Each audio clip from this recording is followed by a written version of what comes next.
This story is not to shame parents, but to awaken them. It teaches that love without responsibility can still destroy, that freedom without awareness can still wound, that what children see repeatedly becomes normal, and what becomes normal eventually becomes character. If you are a parent listening to this story, ask yourself hard questions. What does your child hear when you think they are asleep? What do they see when you think they are unaware? What lessons are you teaching without opening your mouth? Because one day, that child may grow up and say, not with anger but with pain, I became what I saw. And by then, no apology can rewrite the past. Remember this and remember it well. Children learn more from what parents do than what they say.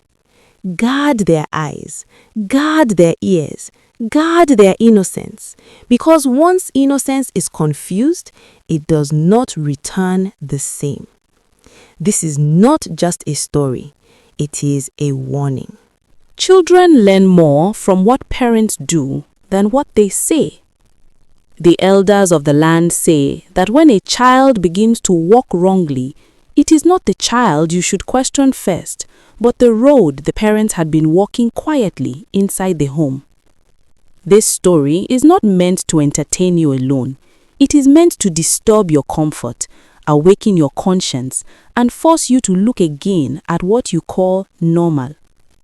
Because sometimes the greatest damage to a child does not come from the streets, from bad friends, or from poverty, but from the very place the child is supposed to be safest. In a quiet African compound, where the walls were thin and secrets traveled faster than footsteps, there lived a boy who was only 14 years old. He was not stubborn, not violent, not troublesome. He was the kind of child parents proudly point to and say, "My child stays at home." His name does not matter as much as his story, because his story belongs to many homes, many parents, many families who believe that silence equals safety. This boy stayed around his parents not because he was curious, but because children naturally stay where they feel secure.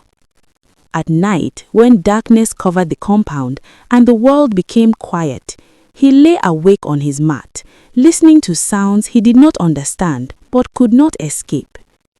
His eyes saw movements he was never meant to see. His ears heard expressions that his young mind had no capacity to process. No one sat him down to explain anything. No one asked what he noticed. No one imagined that a child's mind could absorb so much without speaking a single word. At first, he was confused. Confusion later became curiosity. Curiosity slowly became understanding. And understanding came before wisdom, before guidance, before moral grounding.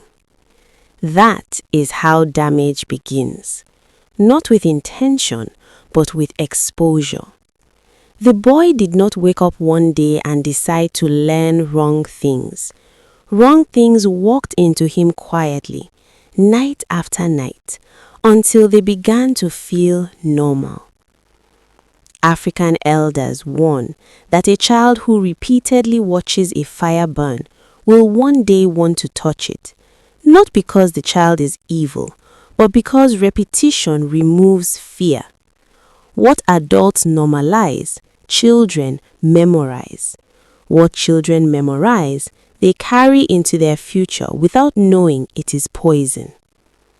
As days passed, something inside the boy began to change. He could not name it, he could not explain it. He only knew that his thoughts were no longer as simple as they used to be. Play no longer felt innocent. Friendship felt confusing. He began to withdraw, not because he was guilty, but because his heart was heavy with questions that had no answers. Yet the parents saw nothing wrong. After all, he was always at home. He was not roaming the streets. He was not fighting. He was not stealing. To them, everything was fine. But there is a dangerous lie many parents believe, that a child who is quiet is a child who is safe. Sometimes silence is not peace. Sometimes silence is a scream that has learned there is no one listening. The boy carried these silent lessons as he grew. He struggled with understanding boundaries. He struggled with separating affection from confusion.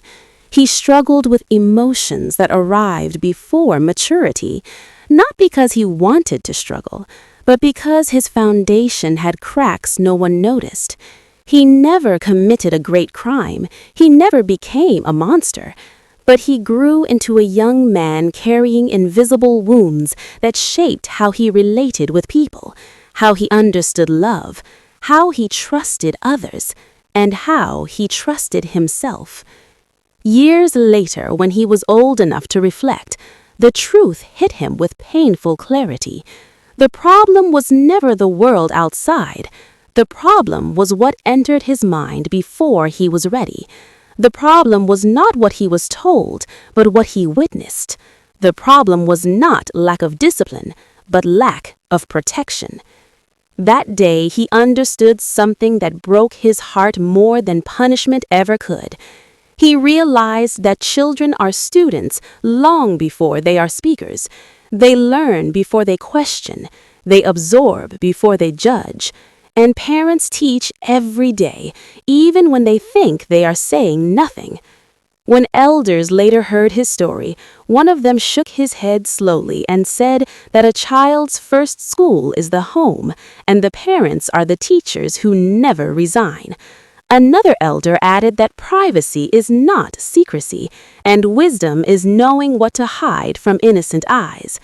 A woman elder concluded that when parents fail to guard their child's exposure, life will educate that child harshly, without mercy.